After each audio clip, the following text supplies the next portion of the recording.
Usually, when you talk about real estate investing, the biggest fear is something tangible, like a leaky roof, a cracked foundation, or maybe a tenant who decides to practice the drums at 3 a.m. Right, the stuff you can actually see. Exactly. It's physical. You can see it, you can fix it, and you move on. Mm-mm. But then you step into the world of property law, specifically the labyrinth of local council regulations in England, and suddenly the ground completely falls out from under you. Yeah, because physical problems, they have clear, measurable solutions. I mean, you hire a contractor, you patch the roof. It's comforting because the rules of the physical world just make sense. Yeah, physics doesn't change depending on which council office you walk into. Exactly. The legal world, however, operates on an entirely different plane. It is, well, it's the ultimate invisible sinkhole for investors. And we're going to drop you right into the middle of that sinkhole from the start today. Welcome to the deep dive, by the way.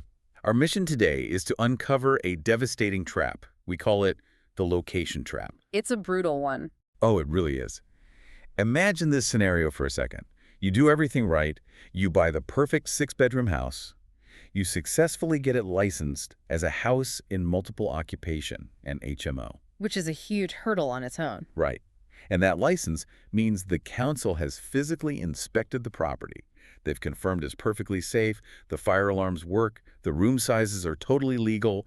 You literally have the official stamped certificate in your hand. You feel untouchable. But then, almost overnight, you are completely shut down by the council and treated like a criminal. Your crime. You forgot to check the planning restrictions. It sounds utterly contradictory, doesn't it? I mean, the council tells you the house is safe to operate, and then the very same council shuts you down for operating it. It makes no sense to a normal person. None at all. But to understand how you can be legally safe but legally banned at the exact same time, we have to look at the massive stack of legal sources we are decoding today. And there are a lot of them. Yeah, we're pulling apart the Housing Act 2004, the Housing and Planning Act 2016, the Town and Country Planning Use Classes Order 1987, the Homes Fitness for Human Habitation Act 2018, and, the really detailed legal frameworks governing HMOs. Okay, let's unpack this, because Yeah. we need to start with the Town and Country Planning Use Classes Order 1987. That document is basically the root of the grand illusion. Yeah, it really is the starting line. According to the sources, there is a fundamental legal difference between a standard family home and an HMO. A standard family home falls under what is called Class C3, a dwelling house. But an HMO, specifically a house in multiple occupation by not more than 6 residents, is an entirely different legal beast. Right. That is Class C4. And the wires get instantly crossed in a buyer's mind right here because, well, they trust their eyes. You look at a building and it looks exactly like a house. Right, it's got a front door, a kitchen, bedrooms. A garden out back. But the law doesn't care about bricks and mortar at this stage. It cares exclusively about the use class. If that building is legally designated as Class C3, you cannot just move 6 unrelated renters into it, regardless of how big the rooms are or, how many bathrooms you added. Let me try an analogy here to separate the two concepts. Is planning permission essentially like asking the city if you're legally allowed to open a restaurant on a specific residential street? While licensing is just the health inspector coming by months later to check if the chicken is cooked to the right temperature. The restaurant analogy works great for the physical safety side of things, but it misses one crucial thing about how local government actually operates. If we connect this to the bigger picture, you are dealing with 2 completely separate bureaucracies that evolve for entirely different reasons. Ah, right. So they have different goals. Exactly. Planning departments are concerned with urban design. They look at maps. They care about neighborhood density, traffic, parking, and the character of a street. Right. They don't want 20 H&Os on a quiet cul-de-sac. Precisely. Licensing departments, on the other hand, are born out of public health and safety mandates. They don't really care about maps. They care about fire escapes and ventilation. So they're essentially 2 different species of inspectors working in the exact same building. Yeah, and they do not automatically talk to each other. They are funded differently, they operate under different statutes, and they have completely different daily priorities. Wow, so you could have a perfectly safe, spotless kitchen, or in our case, a perfectly safe, fully licensed HMO. But if you never got the urban design team's permission to run that type of business on that specific street, you're operating illegally. Yes, 100%. So the physical reality of the house does not equal the legal Class C4 status.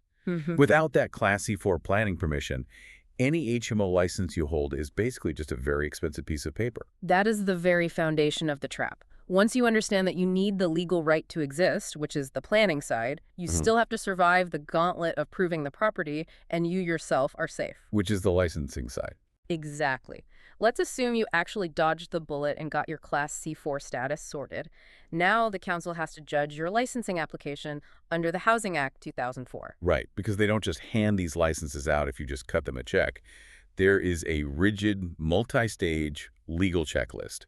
And it starts with a hurdle that I like to call the no secrets clause. Ah, Section 63. Yeah. The law requires a strict notification of all relevant persons. You have to formally notify your mortgage lender, the freeholders, any co-owners that you are applying for an HMO license. So you can't hide it. No, you can't just run a highly leveraged shadow HMO in your basement without the bank knowing the risk they're actually underwriting. It forces everything out into the light, and once the application is submitted and everyone is notified, the council is legally bound by what we can call the grand decision checklist. Section 64, right? Yes, and they don't have infinite discretion here. The law says they must grant the license if you pass the tests, and they must refuse it if you fail. Those tests are split into two main categories, suitability and fit and proper. Okay, let's look at suitability first, because this is entirely focused on the physical property. Like, is the house actually capable of safely housing multiple unconnected adults? And the standards are tough. Unbelievably strict. The law sets minimums that seem almost ridiculous. For example, a single adult bedroom must be at least 6.51 square meters. Not 6.5, no, 6.51. The level of precision seems almost petty at first glance. It does seem petty until you understand the historical context behind it. That extreme precision was drafted to combat the specific historic problem of slim landlords. Oh, right. People taking advantage of loopholes. Exactly. Without a hard-to-the-decimal limit, bad actors were literally subdividing living rooms with plywood, creating these tiny, unlivable cubicles and arguing that, about 6 square meters was totally fine. Wow. So 6.51 square meters is the legally defined line between a habitable space and a closet. That makes total sense. And the suitability test also dictates the exact ratios for shared kitchens and bathrooms. And it mandates strict fire safety infrastructure, like mains-wired fire alarms and heavy fire doors. So that covers the bricks, the mortar, and the smoke alarms. Which brings us to the human element. Yes, the fit and proper test. And here's where it gets really interesting. They aren't just inspecting the building anymore. They are turning the magnifying glass directly on you, the landlord. They absolutely are. The council checks the applicant's background for specific red flags: fraud, violence, drug offenses, and unlawful discrimination. Because a safe building run by a dangerous or deceptive person is just a ticking time bomb. But I'm looking at another layer of this fit and proper test, specifically Section 66. It talks about the financial viability and funding arrangements of the landlord. Let me make sure I'm reading this right. No head. If I apply for a license and my background check is completely spotless, but I'm massively over-leveraged and my monthly cash flow on the property is negative, the council can deny me a license simply because I'm bad at math. Well, the law recognizes a direct causal link between a landlord's financial health and the physical safety of the tenants. Think about the reality of property management. If you are leveraged to the hilt, making a loss every single month, what happens when the boiler completely breaks in the middle of January? I don't have the 3,000 pounds to replace it. Exactly, you won't fix it, or you'll hire someone cheap and unqualified who might leave a carbon monoxide leak. Oh, man. Financial desperation breeds negligence. The council knows this, so they act almost like a secondary underwriter, protecting the public from your bad business plan. That is brilliant, honestly. And the sources also highlight how councils use this exact test to hunt down what they call frontmen. Oh, the front man tactic is incredibly common. Imagine a notorious rogue landlord. They already have a criminal record for housing offenses. They know for a fact they will fail the fit and proper test. So what do? They get their 22-year-old nephew, who has a completely clean record, to apply for the license. The nephew is just a clean name on a piece of paper. The uncle is still collecting the rent and ignoring the repairs. Wow. But the law explicitly gives the council the power to dig into the actual management structure. They can bring that nephew in, interview him, ask him about the maintenance budget, and when he clearly has no idea how the property is actually run, they deny the license. Okay, so the gauntlet is pretty clear. You need Class C4 planning permission, so the house has the right to exist on that street, and you need to pass the physical suitability test and the personal fit and proper test to get your license. Right. The legal and the physical must align perfectly. But what happens when an investor gets caught in the trap? What happens if you get the planning wrong, or you just skip the licensing altogether and operate an illegal HMO? Because looking at the sheer weight of these penalties and the sources, it's not just a slap on the wrist. No, the penalties are deliberately designed to be financially ruinous. Operating an unlicensed HMO or operating one where you breach the conditions is a criminal offense. Which is bad enough. But a simple fine in a magistrate's court is just the appetizer. The real teeth come from the newer regulations, specifically rent repayment orders. Okay, this mechanism absolutely blew my mind when I read it.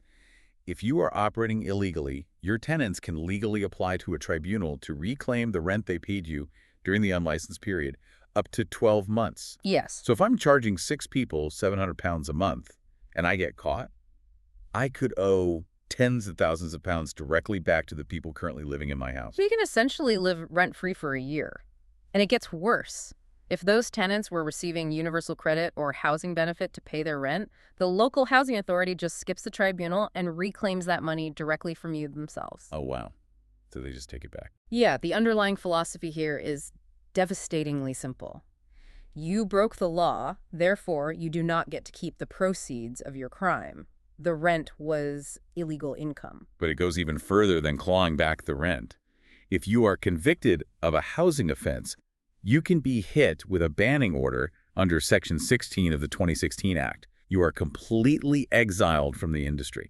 You cannot legally let housing to anyone. You're out of the game. Which brings up a massive logistical problem. If a landlord is banned, what happens to the house? The tenants still live there. They still need a roof over their heads. This is where we see one of the most aggressive powers in property law interim and final management orders. Okay, what are those? If you are banned, or if the council believes there is no reasonable prospect of the property being licensed, the local authority steps in and takes over. So what does this all mean in practice? Do they seize the house like an asset forfeiture? Not exactly. They don't take ownership of the deed. You still legally own the asset. And crucially, you still owe the monthly mortgage payment to the bank. Wait, I still pay the mortgage. Oh, yeah. But the local authority takes complete, absolute control of the operation. They create new leases, they deal with the tenants, they conduct the repairs, and they collect the rent themselves. That is agonizing. I own the house, I pay the mortgage, but the city council is literally acting as my landlord, collecting my rent and locking me out of the building. Yep. They use your rent money to fix the property up to standard and manage it. If they have to hire an emergency plumber on a Sunday at triple the normal rate because you neglected the pipes, they pay that plumber out of your rent money. And I get nothing. If there's anything left over, you might see a fraction of it. This raises an important question about how modern housing law functions.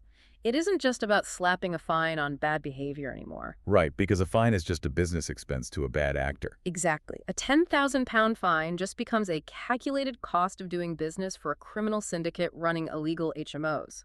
To stop the behavior, the law is designed to completely obliterate the profit motive.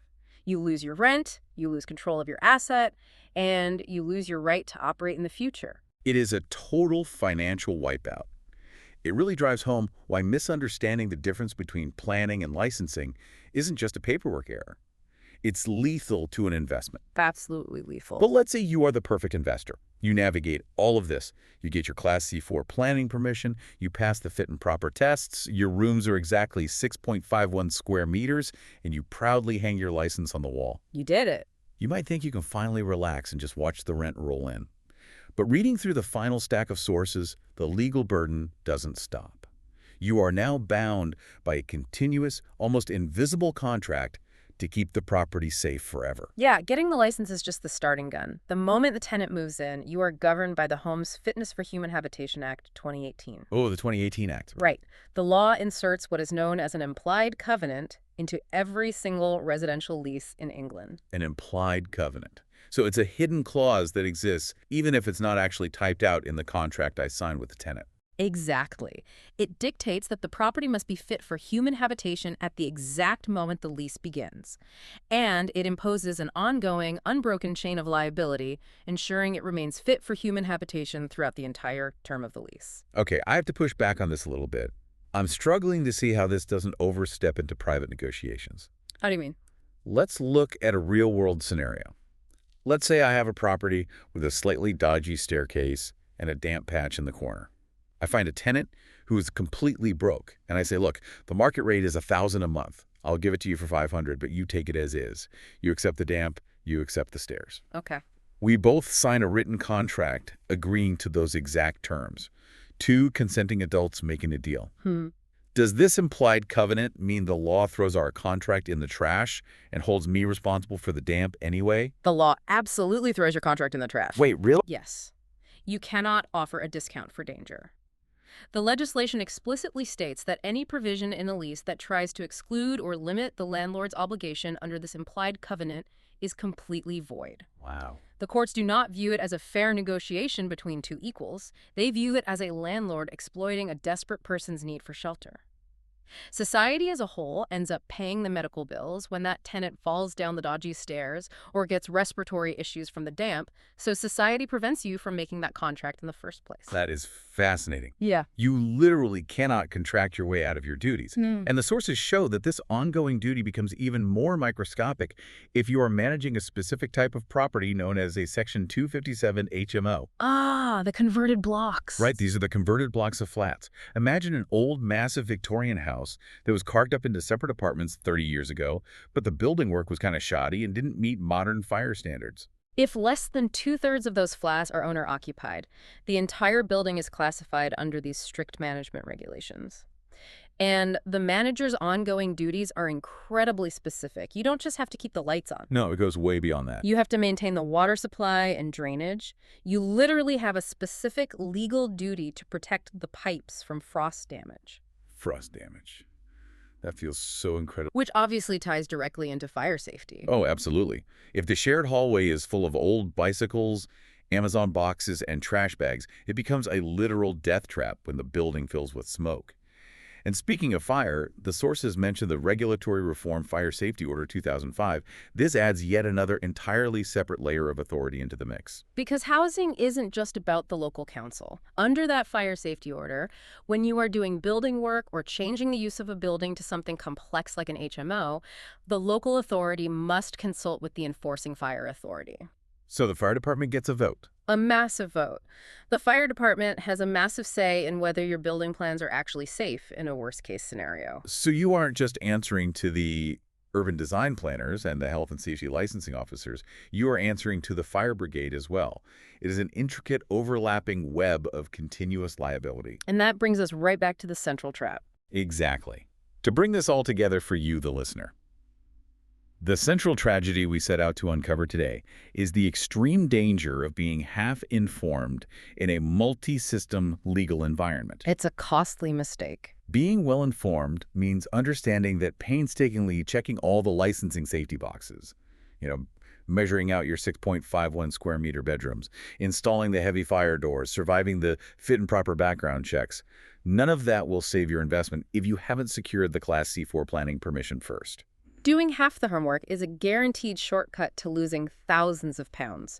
You can own the safest, most beautifully maintained building in the entire city, but if it doesn't have the legal right to operate as an HMO under planning law, it is an illegal operation. It's like having a car that passes every single mechanical safety inspection, but you never actually bothered to get a driver's license. The car is perfectly safe, but you're still going to get arrested the moment you take it on the highway. That captures the reality perfectly. The physical status of the object does not grant the legal right to use it. And as we wrap up, I want to leave you with a final, somewhat terrifying thought to mull over on your own time. Something that really highlights the irony of this dual system trap. Let's hear it. Consider this. Because the planning department and the licensing department are entirely separate entities under the law, operating in entirely different offices. Is it possible that your successful application for an HMO license could actually become the very instrument of your own undoing? Oh, I see where you're going with this. Think about the mechanics of applying for a license. You willingly fill out the forms. You hand over the detailed floor plans. You explicitly admit, in writing, that you have 6 unrelated tenants living in the property and paying rent. You pay your fee, and the licensing department happily gives you a certificate. Right. Is it possible that this very application is the exact golden ticket of evidence the planning department needs to prosecute you for operating without Class C4 permission? By trying to do the right thing and getting your safety license, you might just be paying a fee to hand the council the exact weapon they need to shut you down. It is the ultimate self-incrimination. The right hand doesn't talk to the left hand right up until the moment it's time to issue the enforcement notice. It's the ultimate location trap. Thank you so much for joining us on this deep dive into the hidden machinery of property law. Stay curious, read the fine print, and we will catch you on the next one.